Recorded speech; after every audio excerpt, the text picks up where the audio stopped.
The New York Mets, they like to give us some highs and they like to give us some lows. And they gave us the highest of highs and the lowest of lows all in a friggin' week. You can't ask for more than that. You can't say the Mets aren't toying and playing with your emotions. You can't say that they aren't giving you the full spectrum of emotions felt. I mean, I love beating up on the Phillies. There was a time where we could not beat the goddamn Phillies to save our lives. And they made our lives a living hell in the mid 2000s, late 2000s.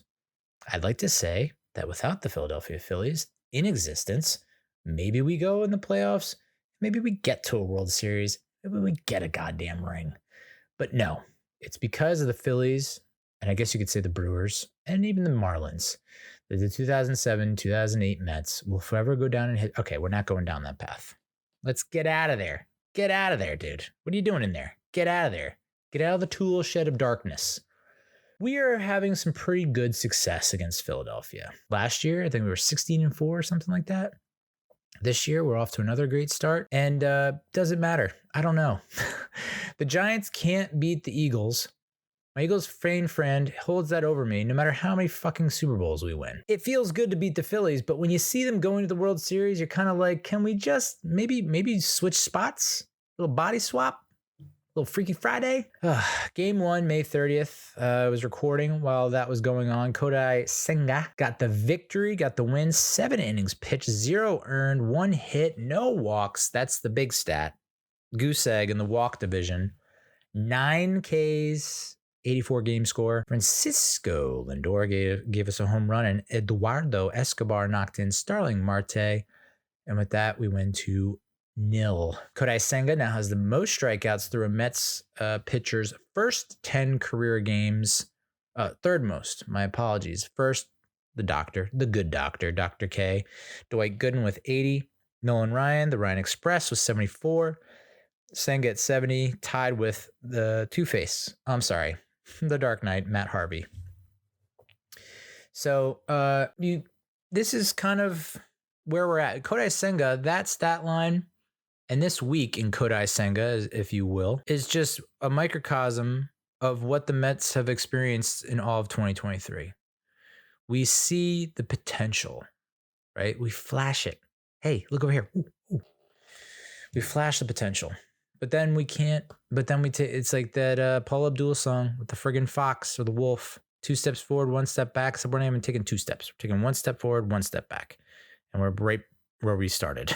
It's like I think I still smell progress. I don't know if you guys can or will. It seems like most of the Mets fan base is just like really torn up about this whole start to the season. I just like to say it could be a lot worse.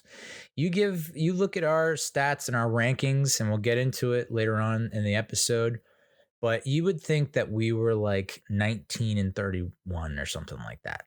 19-41. I don't know. But you'd think that we were like 10 games below 500, and maybe we should be. So the fact that we are 500, as many have said, is a modern day miracle. We're turning water into wine over here, and you need to get on board with that. So that Senga stat line, you figure, oh, he's gotten over the hump. He's not walking dudes anymore. He's reeled it in, you know? He's gotten control. And we'll see in his outing against the Blue Jays, not exactly the case. But so how did the offense fare? Pretty well, Starling Marte, who scored the second run, 2 for 3.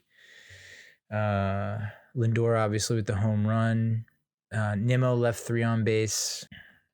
McNeil left 2 on base. But overall, a nice, solid outing. Now, if we don't get that quality start from Senga, we're pointing at the offense and we're like, what the hell, offense? Where are the bats? The bats have gone quiet. What the fuck? But we get that quality start from Senga, and people are not talking any about it as much. Something like 15-0 when our pitcher goes 6 innings or more. Just hasn't happened a lot. But when it happens, we win. Ottavino and Robertson gets his 9th save. Ottavino comes in and walks 1, but strikes out 1. So the bullpen does their job. Fantastic. Move on to Wednesday, game 2 against Philly. We win 4-1. Mark Canha, 2 for 3 with a home run, 4 RBIs and a run. We talk so much about Mets killers, Pat the Bat. It's mostly dudes that are like not exactly tearing up the league. They're not really known throughout the league as being these guys that are killers for other teams, but and that's why they're Mets killers. They just kill us. And like, have we ever had a guy that is the flip mode of that situation where it's like, do we have a Phillies killer? Do we have a Marlins killer? Do we have a Nats killer? Do we have a Braves killer? I can't really name any off the top of my head. Well, it turns out we got one and we didn't even know it. Mark Hanna is our Phillies killer. The guy, when he sees the Phillies, he turns blood red and just goes ape shit on Philadelphia. So it's nice to be on the flip side of that coin for once. Feels good. Cookie gives us another quality start. 6 innings, 6 hits, 1 run, 1 earned, 4 Ks, 1 walk. I mean, it's not like going to win any awards per se, but like that's a pretty solid quality start.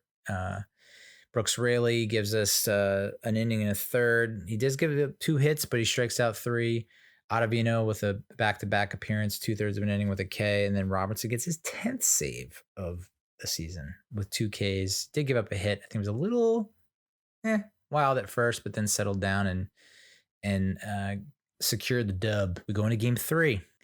Thursday, June 1st. We win 4-2. We had 2 less hits. We committed an error. We win 4-2.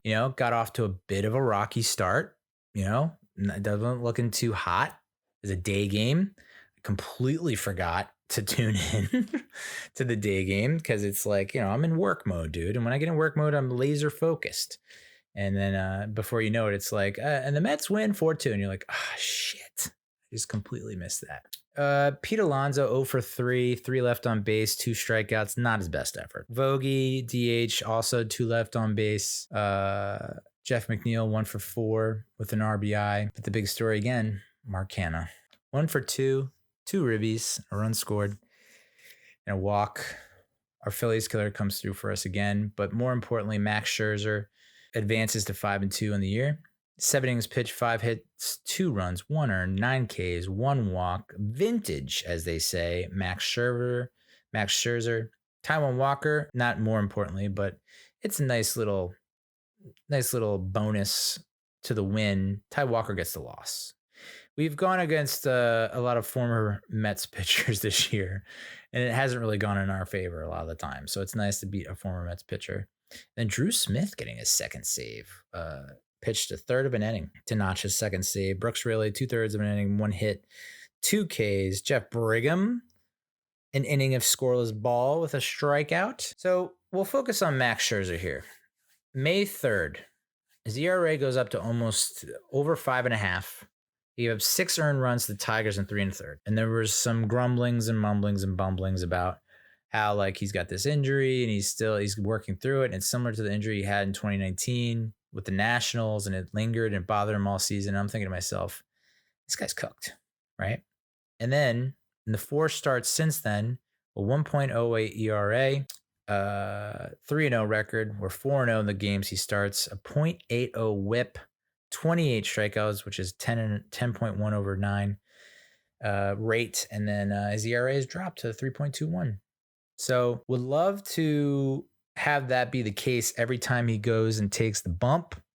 I don't think that's going to be the case. If my crystal ball clears up here. Yep. I can see that he's probably got another stint or 2 on the IL over the course of 2023. But if we can get him down below 4 ERA, he can get us 6 innings a start. Then that's more than we've been getting out of a lot of our rotations. So I'll take it. And that's what we're looking for. Consistency here. I think that's the key word is consistency. We haven't been getting a lot of consistency from our starting rotation, from our bats. It seems like we're just, literally it's one step forward, one step back. If it's not the pitching one game, it's the batting. If it's not the batting one game, it's the pitching. If it's not the starting rotation, it's the bullpen. If it's not the bullpen, we need to get all facets in gear here and working on the same page and in sync. Mark Vientos had a sac fly. He's hitting the ball real hard. I think this exit velo is like tops on the Mets roster so far this season. So it's not a case of, he's making solid contact? Is it just not finding grass, or it's not finding the seats? So after that sweep, we go up to 30-27. We're 3.5 back of Atlanta. Go a game up on the Marlins. We're now like 4.5 up on the Phillies, and life is good, right? Likely playoff scenario. We're going to face the D-backs, who are on an absolute friggin' tear, who were tied with the Dodgers after as of June 1st. And the Mets starters in that Phillies series, 20 innings pitched, 3-0, 0.90 ERA, 0.7 whip, 22 strikeouts. So they answered the bell, right? We called them out and we said the pitchers have to do better after that Colorado series, and they did. And the Mets bullpen, which has been not so great in May, I'll say that, really outdid themselves in the Phillies series. 7 innings pitched, 3 saves, 0 ERA, 0.86 whip, 11 Ks. So, if the Mets starters and bullpen pitch like they did against Colorado and a lot of other series that we've seen so far, we're probably not going to win that series. We might even get swept. But I think what we can't forget with Philly is that they have injuries, right? Alec Boehm went on the IL with a hamstring strain. Say that 10 times fast. I dare you. And he had been filling in for Rhys Hoskins, who went down with an ACL tear. There's talk about moving Bryce Harper over to first, and now they got Roger Clemens' kid Cody starting over there. Was kind of hoping that someone would throw at Cody Clemens, just because we never really got to bean Roger Clemens. That was his name, Sean Estes, the Mets pitcher way back in 2002, missed him, threw behind him. It's like, so we got to get revenge. You got to bean Cody Clemens at some point. On Friday, game 1 against the Blue Jays coming to town. So technically they were in last place in the AL East, but they still had a winning record. The AL East is a beast. Every team in that division is just so good.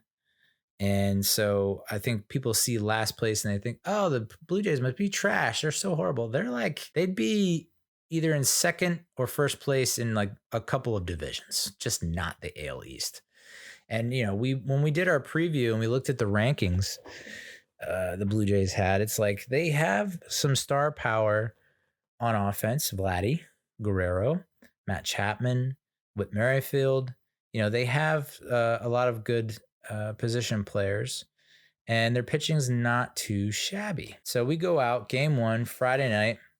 We got Verlander versus Bassett, and Bassett, not the Bassett that we saw last in Flushing when he gave up 3 earned runs in 4 innings or something like that in the wild card game against the Padres. This go around, he goes 7 2/3, 0 earned runs, 3 hits, 8 Ks, 81 game score.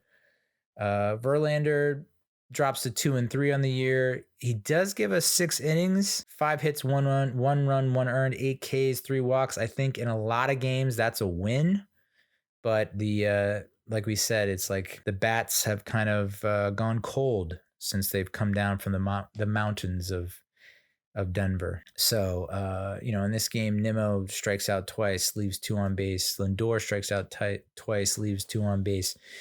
Brett Beatty strikes out 3 times. Vientos strikes out twice. It's just no one really getting too much of good wood on Chris Bassett. So, before in the preview, we talked about, would you rather have Chris Bassett or Kodai Senga? I said, I think I would still go with Kodai Senga.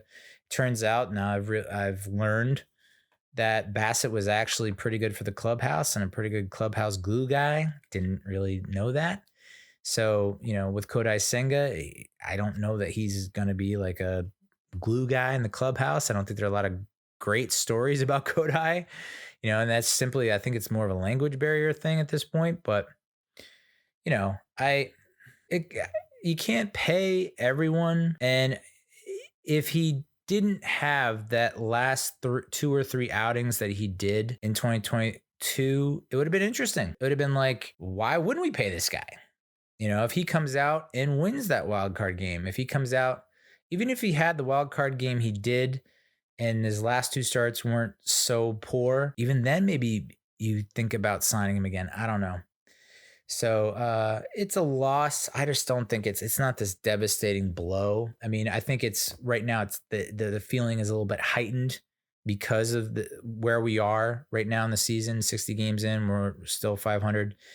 I think if we're 5 games, 10 games above 500, we're not really talking about as much. I think if we were 5 or 10 games below 500, people would be crucifying the move. But we're at 500, and it's like, all right, he got the best of us, and we'll see how the rest of the season unfolds. I mean, for everyone who got sad that DeGrom signed with the Rangers, I mean, DeGrom just went on the 60-day IL, or was transferred the 60-day IL. So he's like, can you imagine if we re-signed him to that mega friggin' contract, and he's done for 2 months? Oh God. So you got to take the good with the bad. Game 2 on Saturday was the Mets Hall of Fame induction. Gary Cohen gets inducted. Howie Rose inducted. My guy, Hojo, Howard Johnson, Mr. 3030 gets inducted. I've told the story way too many times for anyone who's listened to the pod. I probably when I was 11 or 12 wrote a letter to Nintendo.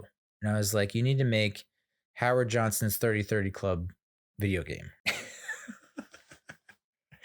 And I can only imagine the fucking look of sheer dumbfoundedness by the head of Nintendo. Like, who's Howard Johnson? But, he was one of the few players to do it. I think they had a list. It was a very short list. Like, players with multiple 30-30 seasons, like Barry Bonds, Bobby Bonds, Howard Johnson, and one more dude. Not a lot of people have done it too often. And Hojo is one of those guys. And, maybe not the best defensively. Kind of started off at shortstop, moved to third, and ended up in center field. But offensively was a threat. So I love the dude growing up. And he was probably, it's crazy to say, but might be my favorite Mets player. I know. Bonkers. So how do we honor these Mets Hall of Fame inductees? Well, we lose 2-1. So... Nimmo's kind of back on track, 2 for 5, but he does K twice and leave 3 on base. Lindor, again, 3 strikeouts, 3 left on base. Brett Beatty, 3 strikeouts, 3 left on base. Marte, 3 left on base. I mean, I don't know if this is the game or the Sunday game, but we're just leaving way too many runners in scoring position. Tyler McGill, I had some concerns about him coming to that start because his last 2 starts were pretty brutal. And he comes in and goes 5 1/3, 5 hits, 1 run, 1 earned, 5 Ks, 5 walks is really the killer there. I think if he has 1 or 2 walks, then you're looking at we're in a much better position. But he does have the 5 walks, and he surrenders. He surrenders the 1 run, which is not bad on 5 walks. He gets out of a couple jams, which is great to see. Brooks Raley, 2/3 of an inning, 1 hit, no runs allowed. Ottavino was great, 1 2/3, 1 hit, 1 K. It was just Robertson, uncharacteristic of David Robertson, I think. After such a hot start and his first, I don't know how many outings, but it looks like he's maybe hit a wall there because he gave up 3 hits in addition to 3 Ks, and then the big hit to Vladdy that won the game. Just got under Brett Beatty's glove. So McGill, for as rocky as it's been, he's been pretty solid at home. 27 1/3 innings pitched, 3-1 and 5 starts, 3-1 and 5 starts, 3.29 ERA, 1.23 WHIP, 18 Ks, and opponents are hitting 213 against him. So at home, he's doing his thing. It's just kind of on the road is where he gets derailed. So Vlad Guerrero, I know Buck's getting kind of skewered for pitching to him in that spot. Robertson was kind of playing with fire in the 8th, and then he got burned in the 9th. And now there's talk. There was a Twitter poll about is Buck Showalter on the hot seat, and I was like, oh, automatic no from me, dog. And then they review the results. They reveal the results, and it's like 60 some odd % think he's on the hot seat. What a joke! No way. I don't buy into that. He's got 1 full season under his belt. Not even a half of a season in the books for 2023, and he's on the hot seat. I would say, I don't know. I guess I kind of have a longer leash than most, especially when it comes to some like a veteran manager like Buck Showalter, who has proven himself for so long. And yeah, he hasn't won the big one, but I don't think he's anywhere close to the hot seat. it's like, he pretty much could do no wrong last season. And I think a lot of Mets fans are starting to wake up and realize, oh, last season was kind of an irregularity. It's like everything was kind of working out and hitting on all gears, and an anomaly of sorts. But then we saw how it ended. And, I was listening to We Gotta Believe today, the pod from Barstool Sports, Mets pod. And they were talking about, well, like, at this point last year, the Braves were like right around 500 or less than 500. And then they go on, and the Phillies, I mean, we've already talked at length about where the Phillies were, and then they end up strong. So it's like, that's what I'm going to keep saying it. I'm totally fine with us playing 500 ball for 75% of the season. We're 60 games into 160. It's so fucking long, dude. Like, we just started June. I think the trade deadline is going to be huge. I don't know that we're going to make a huge splashy move, but if we could make, a move or two, we're in good position. Knock on wood, no one gets hurt, no big major injuries. It's okay if guys go on the 10-day for a little bit here or there. You got your bumps and your bruises. You want to rest some guys. That's fine. I'm fine. And I know, like, people are thinking I'm the friggin' dog in the fire holding the coffee mug saying I'm fine or it's fine. I know, and I'm fine with that. I'm literally the dog with the coffee mug and the hat in the room on fire. It's fine. Game 3, Sunday, we lose 6-4. Tommy Pham, Nimmo gets to rest. Pham goes 2 for 4 with 2 runs and 2 RBIs. Really amazing day for Pham, and he's kind of come back to life, right? He had a little bit of the doldrums there for a little bit, and now he's looks like he's pumping some kind of life into the lineup. Defensively, not so much. Why he's in center field, I don't know. It's kind of scary to think that, like, is he the better option in center than maybe a Marte? Although there's now talk about Marte possibly being injured, which I wouldn't rule out. Something about his core. Canna's not facing the Phillies, so he goes 0 for 3. Lindor 1 for 4, 3 strikeouts. And I think that's what is setting off a lot of alarms for Mets fans, is like, he's just striking out way, way too much. Like, he already had a lot of strikeouts coming into this series, and just the inability to put the ball in play. I think it's one thing if his average is his average and he's just not finding the hole, is not finding, the ball is just not finding its way safely into the field. And it's just like the argument with Vogie. The criticism on Vogie is like, you got to swing, dude. It's great that you have a lot of walks, but you're just not swinging. And then with Lindor, it's like, you're not making contact. You're getting badly fooled on a lot of pitches. And even Alonso, Pete has gone cold. So it's, the offense runs through Alonso, Lindor, McNeil, Nimmo. So Nimmo's out of the lineup. Pham comes in and does a pretty decent job offensively in his stead. But then Lindor and Alonso go cold, although Pete was 1 for 4 with a runner and RBI. Escobar strikes out twice, 0 for 4. Marte does go 2 for 4 with a ribby and a run. McNeil 0 for 4. Alvarez 0 for 3. Good to see Vientos with a hit. But I think the big story from this game, Kodai Senga. So we talked about how we think he turned a corner against the Phillies. 7 innings, no walks, 9 Ks. And then here he goes 2 2/3, 4 hits, 4 runs, 3 earned, 3 Ks, 5 walks. And that's the big one, 5 walks. I mean, the other shit sucks, right? 4 runs, 3 earned runs, only 3 Ks and 3 Ks and 2 2/3, not too bad. It's the 5 walks. Just cannot find the strike zone.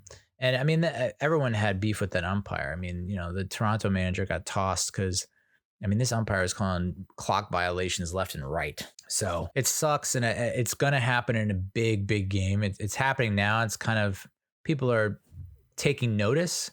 Max is commenting on it and saying how much it sucks, but I think it's starting to get on people's nerves a little bit more than it was at the beginning of the season. I